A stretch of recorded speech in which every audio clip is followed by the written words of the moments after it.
to get things started today, I wanted to walk you through the 3 T's of underwriting. This is a really important framework that I kind of discovered by accident. So basically what happened was, when I was starting into multifamily real estate, I was experienced in single family home investing, and I decided for a number of reasons to get into multifamily. So I started looking at some deals online. I started talking with brokers, and then they would send me these deals and say, hey, what do you think? And I was literally like a deer in the headlights. I'd be looking at this, they were even small ones. So like a 15, 20 unit building. And I was like, what? I had no idea what to do. All the numbers, I'm not naturally a math person, so I got really overwhelmed and I had no idea where to start. So basically the broker was like, oh yeah, what's your feedback? What do you think? And I had no idea what I was doing. I knew how to look at smaller single family stuff, but when it came to the scale of multifamily, no idea where to start. And I really struggled with it because I didn't have a system. I didn't know what I was doing. I didn't have a tool, all that sort of stuff. So we're going to be covering that in the free workshop. But today I wanted to cover the 3 T's of multifamily underwriting with you. And quick reminder before I head over to the whiteboard, we are a couple days away from announcing our November winner for the free elite ticket to the multifamily conference. All you have to do is like the video and comment on this video, and you're automatically entered into a free ticket draw. Loaded elite ticket that gets you into the Friday workshop as well as the after party at Rebel Nightclub. We're working on getting a really good band. We're working on it. I don't have a big announcement yet, but we're working on it. So make sure you like and comment, and I'll be giving away a free t-shirt today too to somebody who likes and comments. Katie will wrap that up. Okay, so let's head over to the whiteboard today. Oh, we had last week's stuff on here. Okay, let's get rid of that. Now let's talk about the 3 T's of underwriting.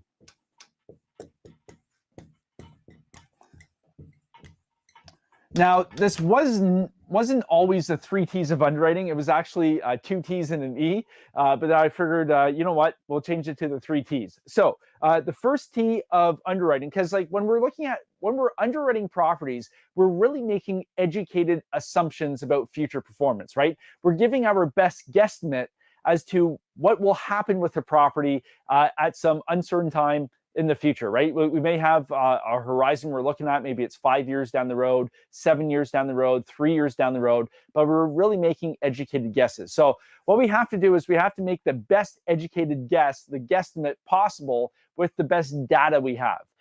It's like anything, right? You put garbage in, garbage comes out. But if we put really good stuff in, even though nobody has a crystal ball, like mine's out of batteries right now. If you've got a working crystal ball, let me know. But besides the crystal ball that's in the workshop right now, we don't really have anything that's 100% certain. So what we have to do is we have to come at the problem with, or the property with the best model possible that's going to leave less guessing, and put in the best data we have. So the 3 T's of underwriting, this is really a 3-step process on how we tackle an apartment building. And I'm sure Pierre Paul will touch on this as well. So the 3 T's, so the first T is today. We have to have a really good idea of what's happening with the property today, right? We have to take a look at the exact numbers, deal in reality. A lot of times, the broker will sell you or will send you a pro forma, and that will contain some very rosy future projections. You can't look at that. So I actually have a whole system that I walk through when we're underwriting a deal. But number one is you have to look at the property today. So first thing you do is you look at the T12, and the T12 is the trailing 12. So this is the financials of the property for the past 12 months. So what this does is it allows you to see trends. Is the rent trending up? Is it flat? Is the rent trending down? How many units were rented in the past couple months? Because a lot of times what a seller will do is they know they're going to sell the property. They'll just rent it with whoever in the months leading up to it so they can show a full rent roll. But you're not going to get maybe the best quality person in there if they're just trying to find any warm body to plug in there, right? So they can advertise, oh yeah, we're 98% full. So you want to look for trends, right? Well, what was the vacancy of the property in the past 12 months? Did it really did occupancy really shoot up in the months leading up to the sale? Yes or no? You want to find all these different sneaky trends that people put in there. Expenses, right? Are expenses climbing up? Are there really big one-time expenses that are hidden in the T12, right? Maybe, or sometimes what people will do is you'll have an operational expense or a capital expenditure. I'll get into that totally on another day. But basically what some people will do is they will classify an expense as one versus the other one just to really boost up that NOI, because a capital expenditure, a one-time improvement, that doesn't get counted in the NOI. But an operational expense does. So you really have to watch out for that, because people try and hide expenses in that T12. So when you're looking at today, you want to form the best possible picture you can of the property right now. And the best way you do that is through real numbers. So you're not working on projections, you're just working on fact. And fact is hard numbers. So you look at the T12. Then you look at tomorrow. And this is where the guesstimate comes in, right? So with tomorrow, you are starting to project out future growth. And you really have to have a handle on your business plan, right? So it all comes down to your business plan. So today, you're looking at what's actually going on at the property. Now you're starting to say, okay, well, the property's operating here today. How can I actually take it up here? So maybe you have under market rents. Maybe you have renovations that you can do. Maybe you can add in amenities. Maybe there's a hole in the market that isn't being exploited. Maybe the property's operating, it has really bad management, and the closing ratio of the leasing agent is really low. Maybe it has really bad marketing. Maybe there's a stigma associated with the current owner. All of these problems you can fix, and this is how you make your money. This is why we want to control as much as possible in the deal. So you know where the property's at today. Now you have to figure out how you're actually going to make money in the deal. So you come up with your business plan. Now, if you've tuned in before, I talk a whole lot about the value add strategy. So this is acquiring a property where it needs improvement, whether it's physical or operational. Those are the two columns we work in value add. So for instance, some examples of physical, and we'll just do this right here. So we'll do physical and we'll do operational. So physical improvements would be renos. So you could do kitchens, bathrooms, flooring, paint, interior renovations. You can do exterior renovations, change the roof line, paint the outside, change the siding, take down trees, add trees, redo the pool deck wherever you're at. These are all examples of exterior renos. Then you can add amenities. So maybe you can add a pool, add a gym, add a business center, remove the tennis court, and add in a playground or a barbecue pit, depending on your residence. All of these things fall under physical improvement. Now, when we, and there's a whole list that we can do. And on the operational side, just to give you guys a couple examples. So number one is you raise the rent, right? That's the easiest one you can do. You acquire an underperforming property, you have $150 rent, deficit, and then you can raise the rents. There you go. That's your easiest one. And then you can work on other things, like you can actually tweak your expenses. Maybe the insurance policy on the property, the current owners just had the same insurance policy for 3 decades. They've never really shopped the market, and they're paying 3 times the market rate for insurance there. Tax assessments. Maybe you can fight a tax assessment and decrease your tax expenses. Also with utilities, you can bill back to the tenants. All of these sorts of things fall under the operational improvement side. So this is really your business plan. And what you're doing in the tomorrow phase is really figuring out, okay, this is exactly what I have to do to get the property from down here all the way up here. What's that going to cost, right? You have to figure out how much CapEx, so capital expenditure, you're putting in to improve the property. You have to figure out all the debt. So what's your capital stack like? What's your equity position there? What kind of debt? Are you going to bridge debt? Are you going to do conventional debt? If so, what are the rates? What's your strategy? If you are bridging, when are you going to refinance? Is that in year 2?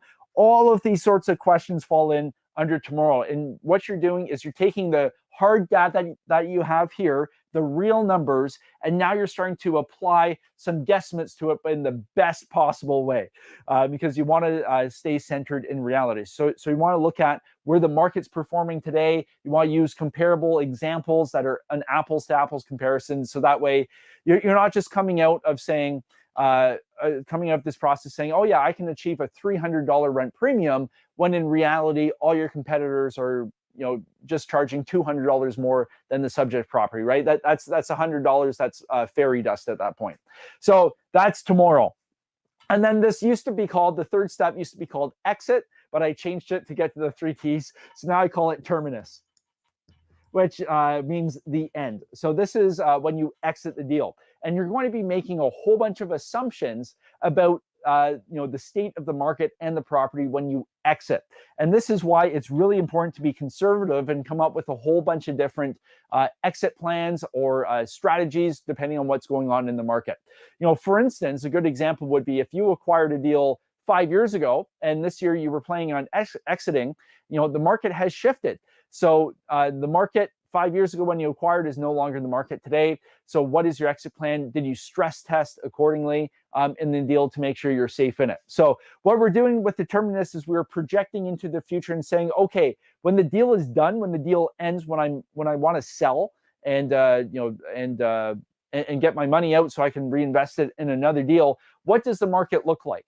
Right? If you're buying the property today at a 4.5 cap, you will not assume that you are going to sell at a 4.5 cap. Now, everybody has their different strategies. You may test at a 5 cap. You may test at a 5.25 cap just to see how that impacts your deal and if it still works, right? Because the main thing to remember with underwriting is it's so easy to put numbers into a spreadsheet.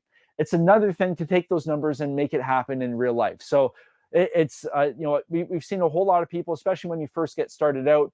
Oh, you're in a multiple offer situation. Oh yeah, well, I'll just tweak these numbers here and then the deal still spits out the return I'm looking for. It works. Well, it's one thing to change the spreadsheet. It's a totally different thing to actually make it happen. So you want to keep that in the back of your head as you're going through the 3 T's of underwriting. Today, what the property is doing today, tomorrow, what's your business plan? How are you going to get there? And then terminus, what's the market going to be like when I sell? And also when we're talking about the terminus, is this fits in to your business plan up here. Because you have to think about, well, who is your end buyer? Who's actually going to buy this property from you when you decide to exit, right? Because what will happen is if you, in your business plan, if you have, let's say 50 units, 100 units, and you improve all 50 or all 100 units, you're not leaving meat on the bone for the next buyer. So how's the next buyer going to make money in the deal unless they're just parking cash? So you want to keep that in the back of your head and really think about, okay, well, how can I set up my property when I exit to have the best product for a potential buyer, right? Because you bought the property because it had meat on the bone, you can make money on it. And the next buyer will want to do the same thing.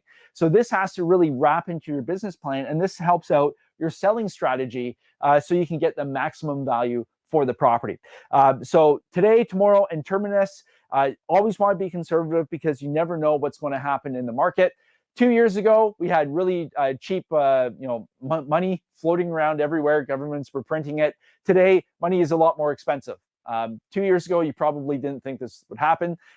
So you will always want to be conservative in your underwriting and plan for eventualities like this. So these are the 3 T's of underwriting.